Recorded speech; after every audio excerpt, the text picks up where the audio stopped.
Hi, I am Stephen Takach, and I'm from Baytown.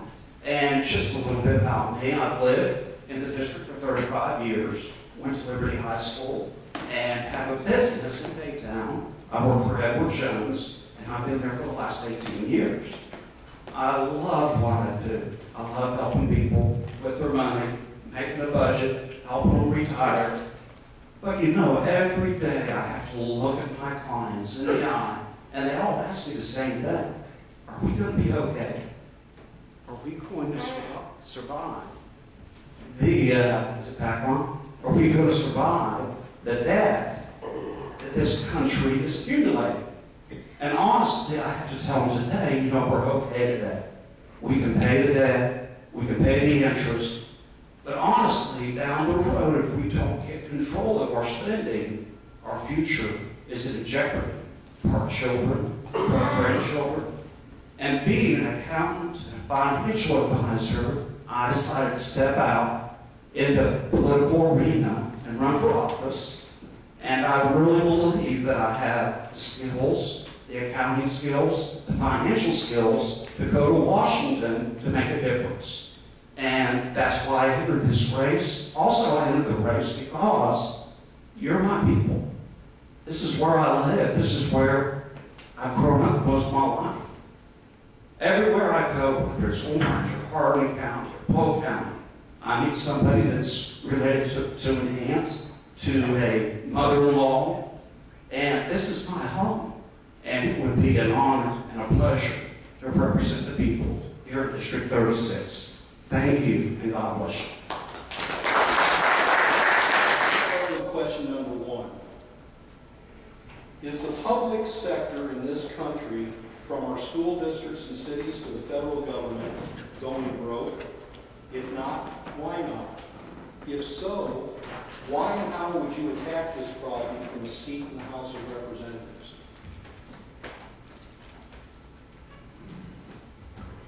Yeah, I truly believe the public sector, or really our government, local and federal, we're in the process of going broke.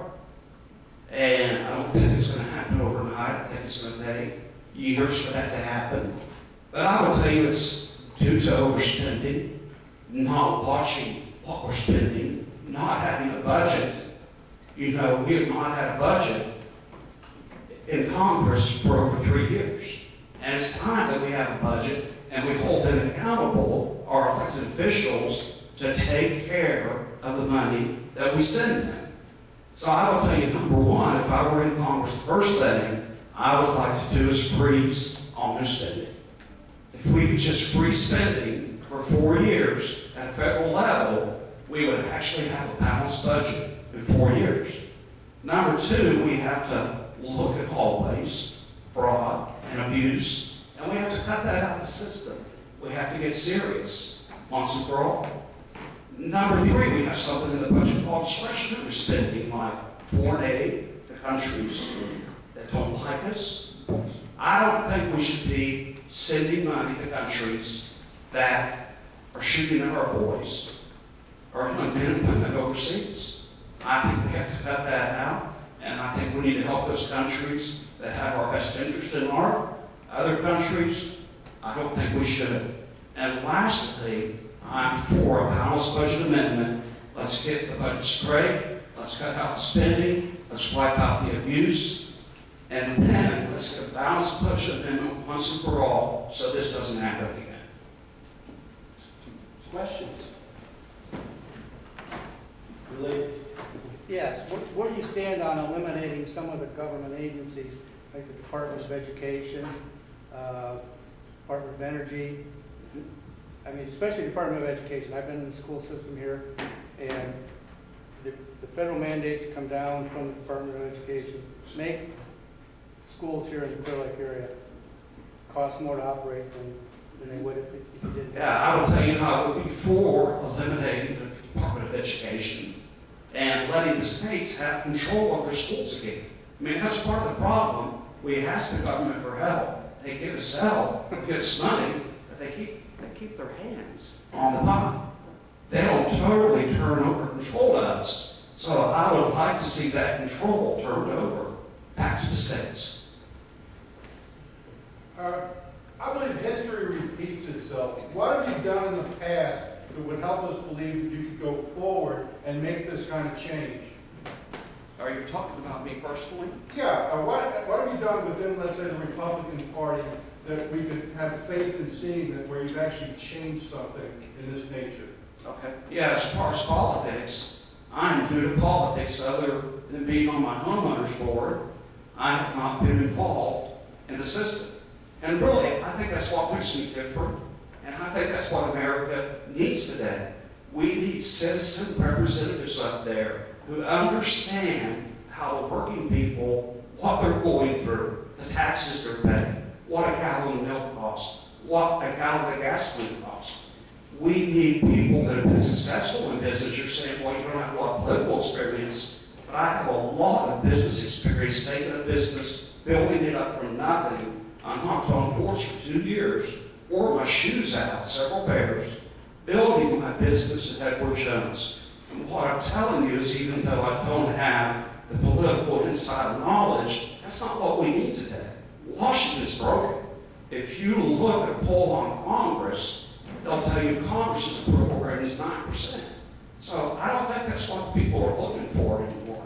I think they're looking for a citizen willing to stand up and do what's right for the people in the district. Any other questions on this topic? Yes, sir. NASA is certainly a public sector project. Would you cut the budget there? No, I really believe NASA has been instrumental in a lot of the advances this country's made. I would like to see NASA back into space. I don't know if that would be to the moon or to Mars, but I would be 100% behind NASA, getting funding for them.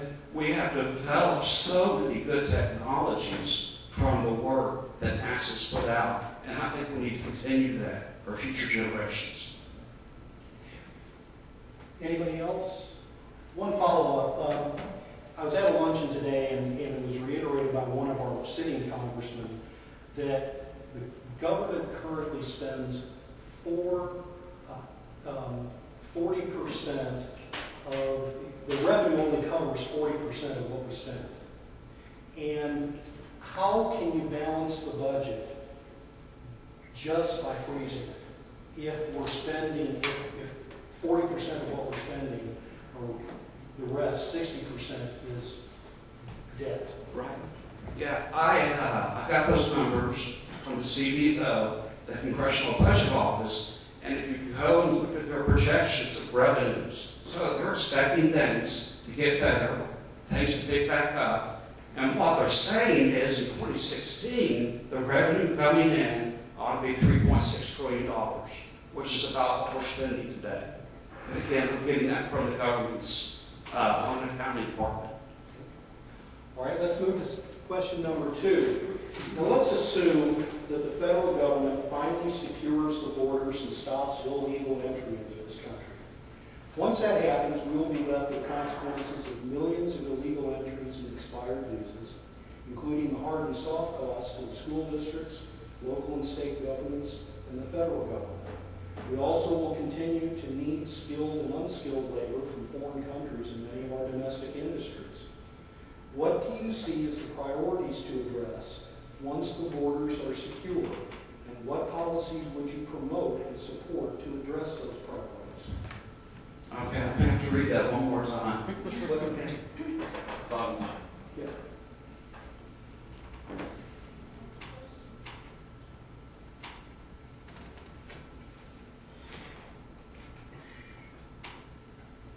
Yeah, I would tell you, we've been in this situation for years, for decades, and it just doesn't seem to go away. And I will tell you, maybe the number one reason is, right now, we just don't have the political will to secure the borders. We need change in 2013, or in November. We need a new president, number one, that has the will to secure these borders. And we just don't have that right now. From there, once we get the border secure, if you're here illegally, we have to get that individual out of the country if they haven't conflict proper procedures.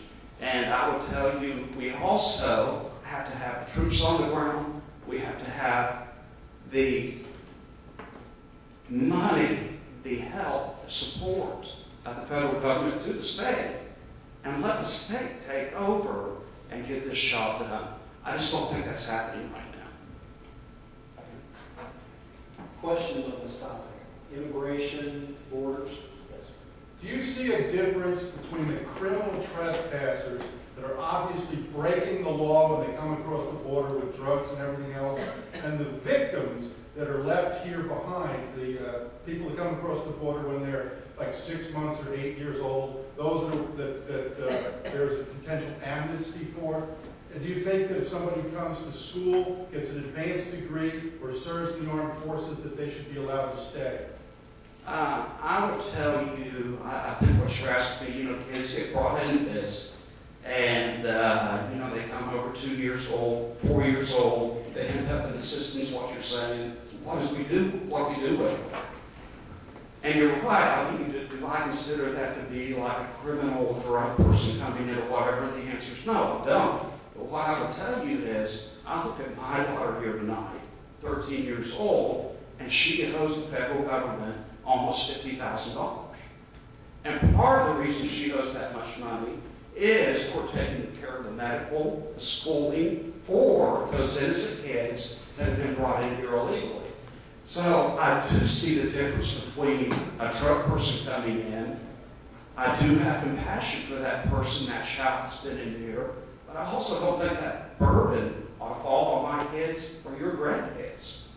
I would also tell you that when you're looking at that and you're looking at the borders and what's going on, I would be all right with, if you're going to serve in our military, I think it's for 2 years, allow that person to become a citizen through service in our military. Go ahead. What is your position on the anchor babies? I'm sorry? Anchor babies, the ones that come over, have the babies, not right here in Houston at LBJ, 90% of the babies born are going to illegals. Right. I would tell you that I'm against that law or that we allow somebody to be a citizen because they hop the border and have a baby. I think that has to be changed. I don't think it's right. I think it was put into place for our military as they travel, and I think it's been misinterpreted over the years for what it is today. Go ahead, Daniel.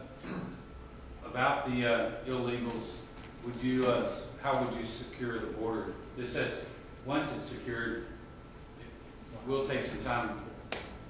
How would you suggest securing the border?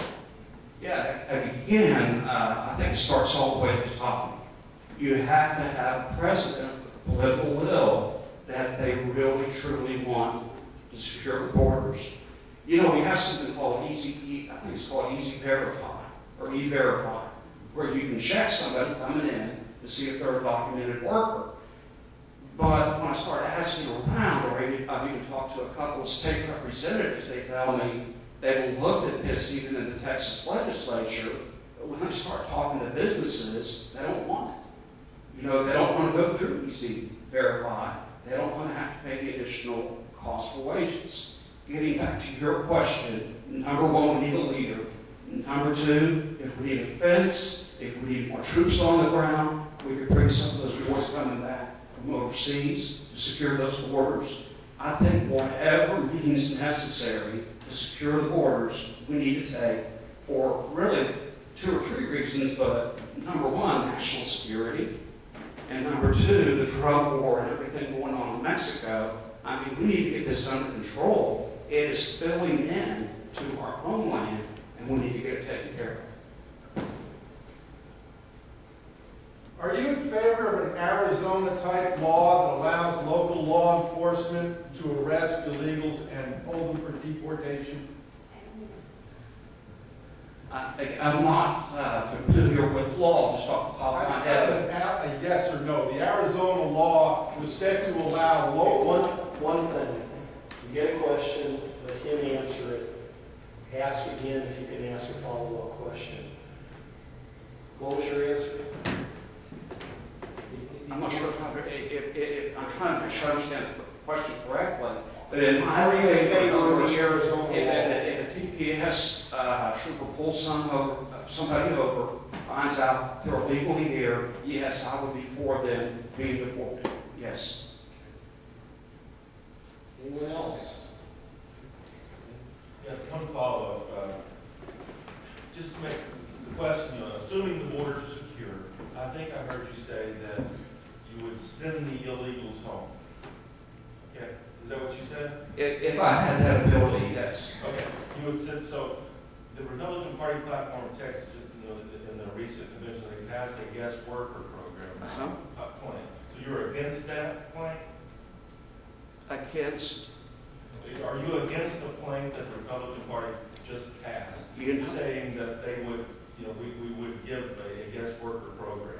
yeah, I know the party just passed. I don't know if they've come out with the final version. I have not read the final version, and I'm not trying to jump around. The party platform I got at the convention did not have that in there, and I heard they did come to a final resolution, but I have not read that as of yet. It sounds like I'm trying to hop around and on. I'm not going to give you an answer on something I haven't read. How much time do we have left in this? It's time. Time, okay. All right, let me move to question number 3. Again, let's make an assumption. We will repeal Obamacare. While that step will leave us with the best medical infrastructure in the world, many people believe that the current patchwork of government and private insurance programs, regulations, and middlemen increases systemic costs and creates barriers to access to medical care, which are unsustainable. What, if anything, do you believe should be done at the federal level to address the problems of cost and access once Obamacare is history? I believe we do in this country have the best medical care in the world. I believe everybody's still coming here to get medical care. And I don't think we change the whole system like they want to do with Obamacare. But I'll tell you what we have isn't perfect. I remember as a young man running a business, once I got old enough, my dad couldn't keep me on his insurance. I had to go out and shop for insurance and have a policy.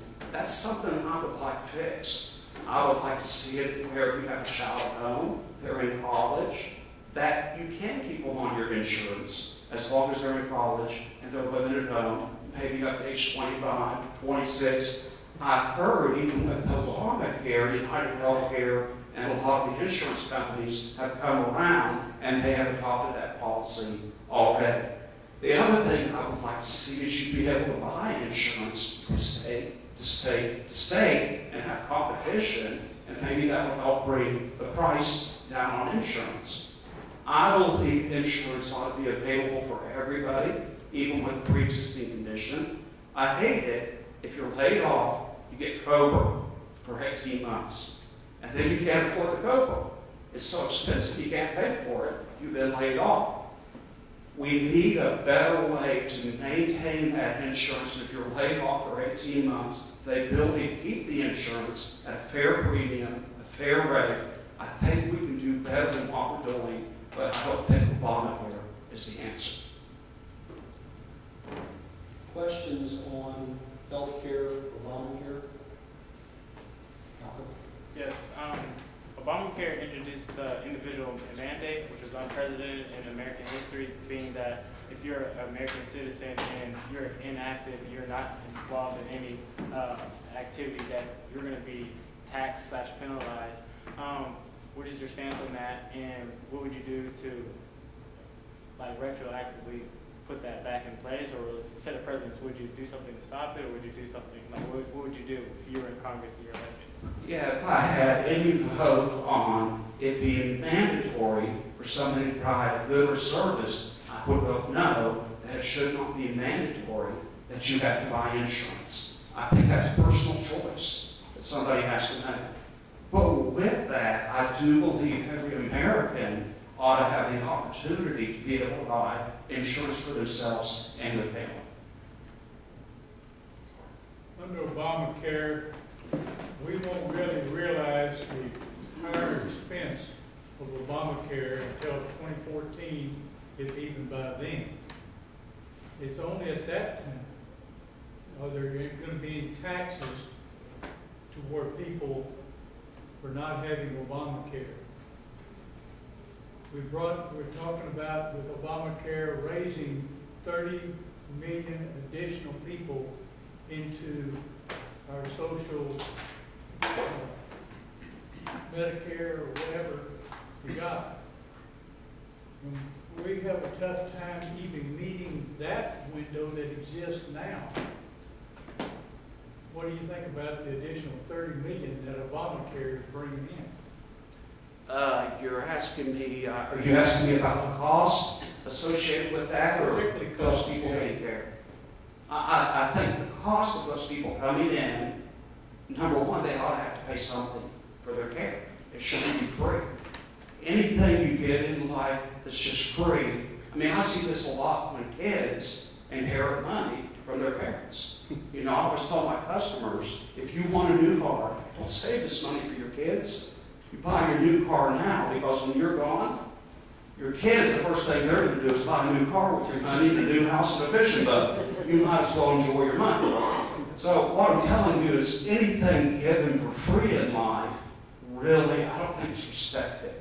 I love the old system. When I grew up, my dad had a $250 deductible. I could go to any doctor anywhere. My parents took me to the doctor. We had an 80-20 copay after that, and after you had the total out-of-pocket expense, your insurance picked up the rest. It cuts out the middleman. It cuts out the PPO, HMO, and to me, that was a simpler system, and I think it would be cheaper.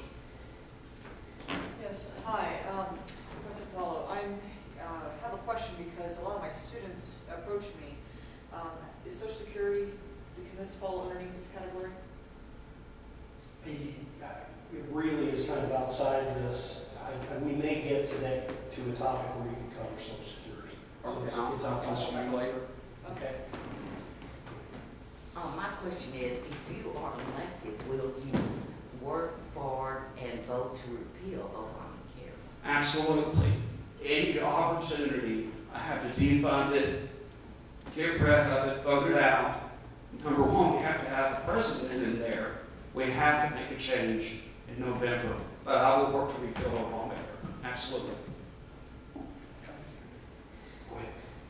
In the insurance industry, when they sell when they get approved by the state and block a business to sell to the public, they start selling, and they have what you call a death spiral. In other words, as people become sicker and sicker and sicker, then the good people, the healthy people, start leaving that block of business to go get cheaper insurance. That leaves the people that become sick stuck, if you follow me. And that's why they call it the death spiral. It causes our old folks to pay higher and higher and higher rates until they can't afford it anymore, and they become totally uninsurable. How can we possibly fix that? You know, I would almost equate that to, if I look around where we live on the Gulf Coast, 10 years ago, my homeowner's insurance was $800. And today, after mold and a couple of hurricanes, it's $3,500, you know, to insure my house. So I see what you're saying about health care, how, you know, eventually people get priced out of insurance. And I think if they had that ability to shop around with a pre-existing condition that would not penalize them, I think that could be solved. We went over by about 30 seconds on this one, so for the next one, we'll do 5 minutes and 30 seconds, okay? Now, this is the last of the 6-minute questions. This is question number 4. If the labor participation rate is considered, the real national unemployment rate exceeds 11% today. Most people understand that this situation will not improve without generating economic growth. In this region of CD36, the problem is compounded by the uncertainty faced by many employers who are directly impacted by the federal budget or regulations including NASA, the energy industry, and our ports. How will you address the problem of economic growth nationally and the problem of economic uncertainty in your district?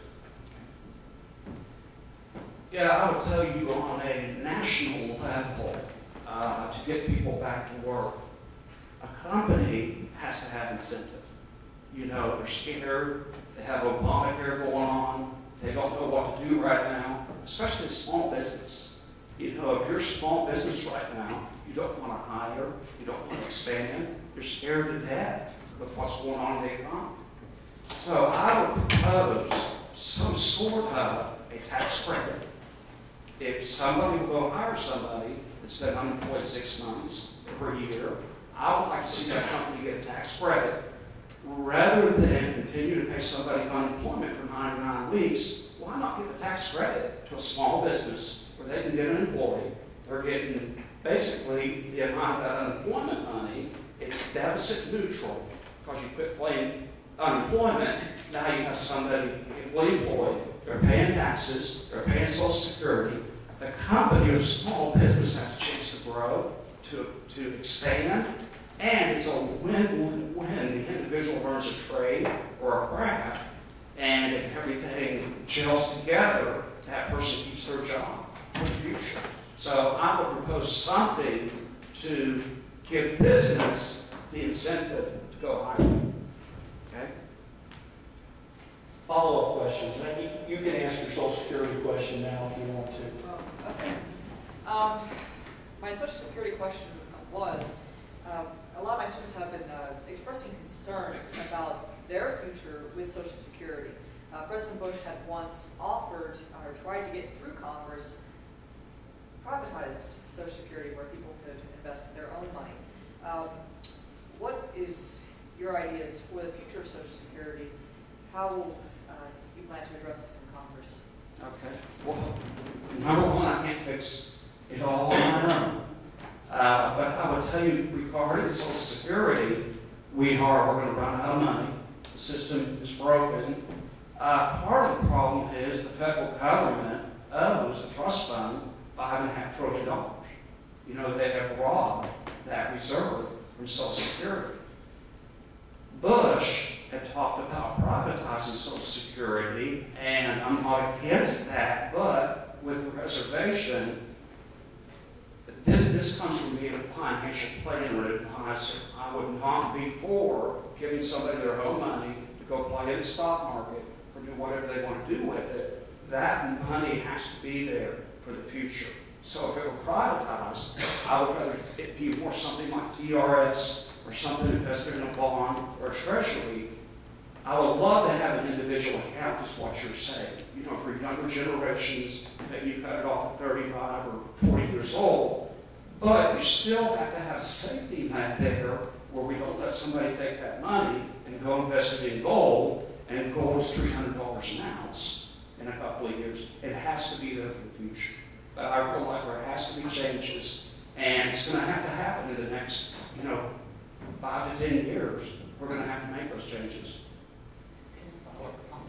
If, the safety, I understand, what you're saying there, but at the same time, the government has taken that money. Sure. And they have robbed the trust fund. Yes. For various things through the years. So, either way, it's not the same. I'm sorry, I didn't Either way, it's not exactly safe. Because no, you're saying we give it to the government. because the government has robbed it. That's true. Yeah, we entrusted them. If I did that in my business, I wouldn't be up here tonight. I would be in the penitentiary somewhere. Yes. Well, you talked about the whole safety net thing. I really just want to know, would you support my right to opt out of that if I wanted to? If you wanted to opt out of Social Security, okay, well, number one, we'd have to have a plan to allow you to do that. That was put in place after the Great Depression, and back when they put it into place, they didn't expect anybody to live till be 62 years old. So they didn't expect us to live to be 80 or 90 years old. But I will tell you, I think there has to be some sort of a safety net. In other words, if you're not in some sort of a plan, and you haven't done something in a 401k or in an IRA, and you're 60 years old, who's going to take care of you? I think we need some sort of a safety net. It would thrill me if I could take somebody your age and let you have your own account, invested properly, where you knew that money would be there later. Because like she was saying, I apologize, I don't know your name, you've been wrong. Your money's gone. The federal government took it. Well, we've only got 10 seconds left. Any last comment on this topic? On the economic topic? Other than I think businesses, we have to give them incentive to go hire people to get this country running again. All right, this is our last question, and then you can give us your closing statement.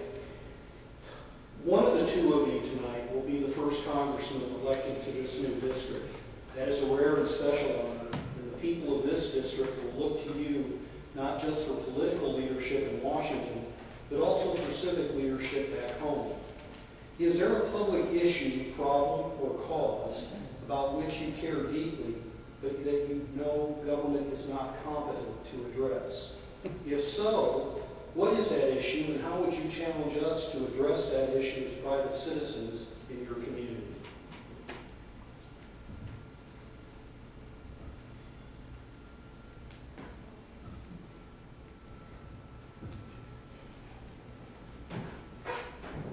You know, I would tell you, especially in the areas we live, I've lived in a small town, like Liberty, Texas.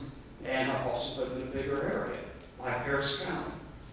And I think we get to where we're so busy running our lives, going to work, going to see ball games. I think we forget that people have real problems and real needs. People do lose jobs. They do get to where they're indigent. They don't have housing. They can't be taken care of. And I would tell you, I would like to see communities come back together to solve some of the problems that we have. We've been reaching out to the federal government over and over, come fix this, come fix this, come fix this. And now they're into our soul. You know, they're taking over our lives. And I would like to see communities come back together to help the indigent, to help the poor, to help their neighbors, and actually take responsibility for not only their family, but the people around them that are having problems. Thank you very much.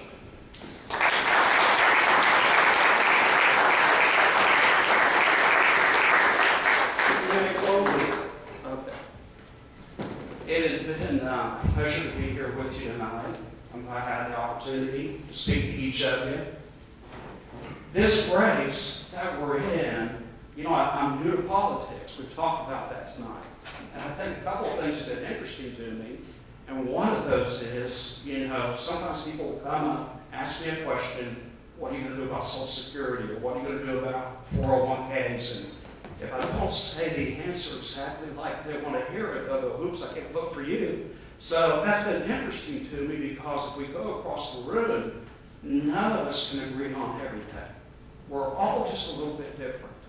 So what you have to ask yourself when you're voting for somebody, does this man have the character, the intellect, has he lived an example in his community? Has he been working? Has he been building a business? Can I look at him? Can I trust him? Can I rely on him to vote the way I would vote most of the time if I were up in Congress?